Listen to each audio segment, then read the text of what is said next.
Dans le monde des robots aspirateurs qui vous permettent de vous faire gagner du temps au quotidien, on va parler aujourd'hui d'un modèle haut de gamme, c'est le tout nouveau Freo Z Ultra de la marque Narwal.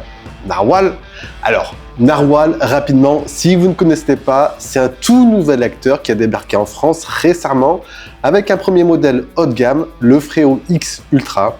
Là, la marque lance son second modèle haut de gamme, le Freo Z Ultra. Et ce qu'il faut savoir, c'est que Narwal est un constructeur qui n'est pas inconnu sur le marché. La marque fait partie du top 3 des plus gros vendeurs d'aspirateurs robots sur plusieurs marchés, comme les États-Unis, la Chine ou encore la Corée du Sud. Là, la marque a donc décidé de s'attaquer dans un second temps au marché européen.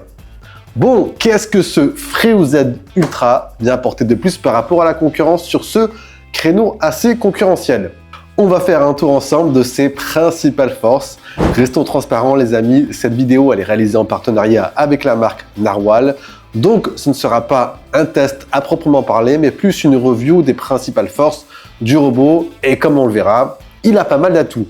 Avant d'aller voir ce robot sur le terrain les amis, faisons déjà un petit tour du propriétaire. Alors sur le côté design de la station, Narwal a opté ici pour des lignes arrondies. Honnêtement, visuellement, c'est plutôt joli, c'est épuré, c'est moderne et la station s'intégrera facilement dans n'importe quel mobilier.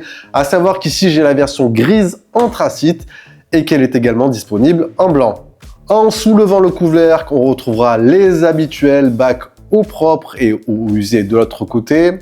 En refermant au-dessus du couvercle, on remarquera la présence d'un écran tactile juste ici. Celui-ci donne accès à différentes fonctionnalités rapides comme lancer un nettoyage, mettre en pause, etc.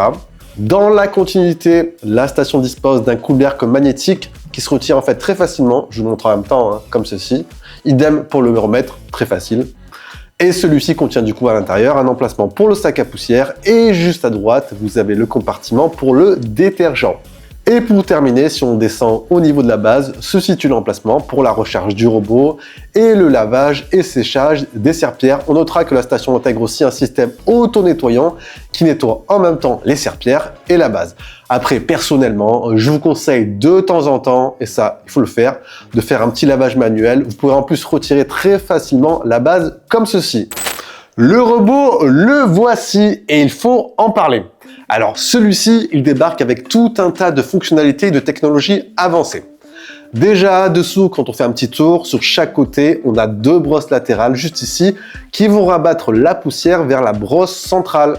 Brosse centrale qui est au passage dotée de la technologie anti-enchevêtrement et qu'on pourra retirer facilement.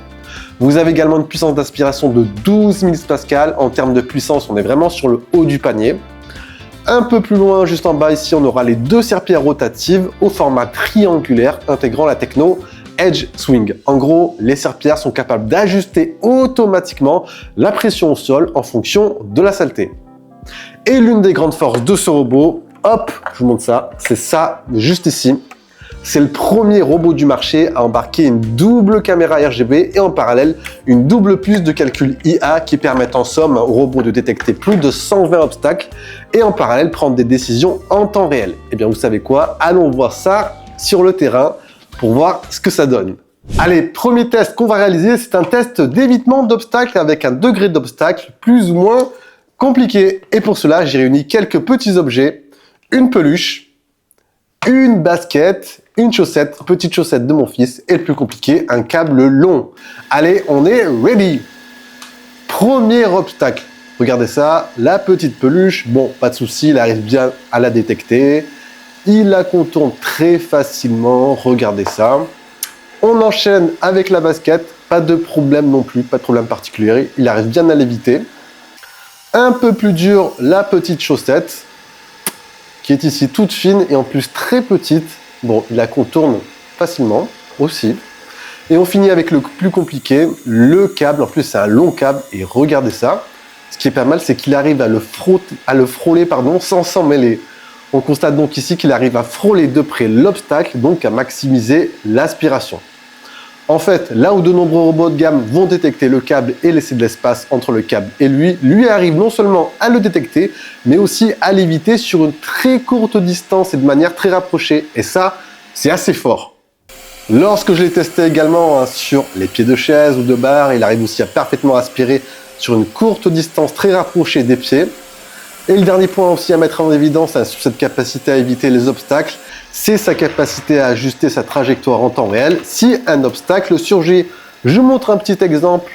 Hop, je lance une voiture et il arrive en temps réel à la détecter très facilement et du coup à l'éviter.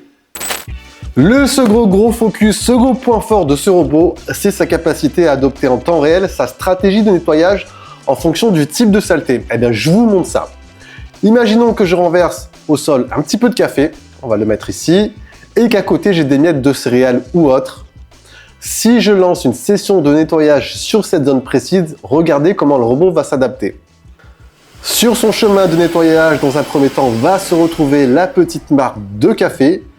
Il va la détecter et hop, il va prendre la décision tout seul de s'arrêter automatiquement, d'arrêter automatiquement ses brosses latérales et d'abaisser ses serpillères pour nettoyer. Là où la grande majorité des robots auraient continué à nettoyer avec les brosses latérales et la serpillière en même temps, donc tout mélangé. Une fois qu'il a fini de nettoyer, il revient à la base pour nettoyer ses serpillères et il vient nettoyer une seconde fois si vraiment c'est une grosse trace de liquide. Et ensuite, il continue son chemin. Une fois qu'il arrive devant les miettes, regardez ça, il détecte que ce sont des saletés solides et il active uniquement les brosses latérales, pas de serpillère ici. En gros, ce qu'il faut retenir, c'est qu'il arrive à faire le distinguo entre saleté liquide et saleté solide et évite du coup de salir en même temps les brosses latérales avec du liquide et vice versa. Sur l'application, je vous montre ça, on le voit bien, détection d'une saleté humide, saleté liquide, et détection d'une saleté solide. Après différents tests d'évitement d'obstacles, puis après le second focus sur sa capacité à adopter une stratégie de nettoyage en fonction de la saleté, on va s'attarder sur ses capacités d'aspiration.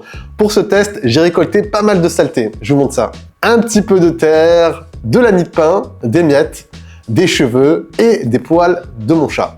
Allez, suivez-moi, on va étaler tout ça sur une zone précise et on va checker le résultat. La stratégie d'aspiration du robot, bon, elle est simple, hein. Le robot va commencer par l'extérieur de la zone en longeant les plaintes. Du coup, on note entre parenthèses que le petit module de nettoyage des plaintes qui est fourni en plus est un petit plus qui peut être utile. Et une fois qu'il a fini, il s'attaque au centre avec un passage en serpentin. Concernant l'application, elle est globalement intuitive. On y retrouvera tout un tas de fonctionnalités pour contrôler, programmer les sessions de nettoyage.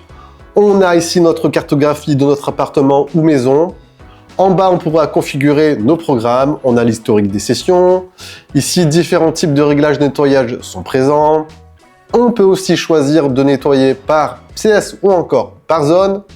Et dans les paramètres, vous avez tout un tas d'options pour affiner au mieux vos sessions de nettoyage. On notera aussi la présence d'un mode fréo qui permettra de nettoyer de manière intelligente en fonction du degré de saleté. La seule petite absence pour moi qui est dommage, c'est un assistant vocal propre au robot. Alors oui, on pourra le connecter à Google Assistant ou encore Amazon Alexa, mais dommage qu'il n'y ait pas un assistant Freo Z Ultra avec des commandes vocales bien précises. Hormis ce petit point, l'appli ici remplit clairement son rôle. Côté tarif les amis, j'en ai pas parlé, le Freo Z Ultra est lancé sous la barre des 1000 €, 999 € plus précisément, là où la plupart de ses concurrents directs seront à plus de 1000 €, voire beaucoup plus. Et pendant la période de lancement, ce qui est pas mal, c'est qu'il était même affiché à 899 €, et ça c'est vachement intéressant vu des caractéristiques qu'il propose. Je vous ai mis bien évidemment le lien en bas dans la description. Et voilà les amis, on a fait un tour de ce Freo Z Ultra de la marque Narwhal. Si vous avez des questions comme d'habitude, ça se passe en bas dans les commentaires. Et sur ce, je vous dis bien sûr à la prochaine. Prenez soin de vous, c'est le plus important. Allez, bye bye!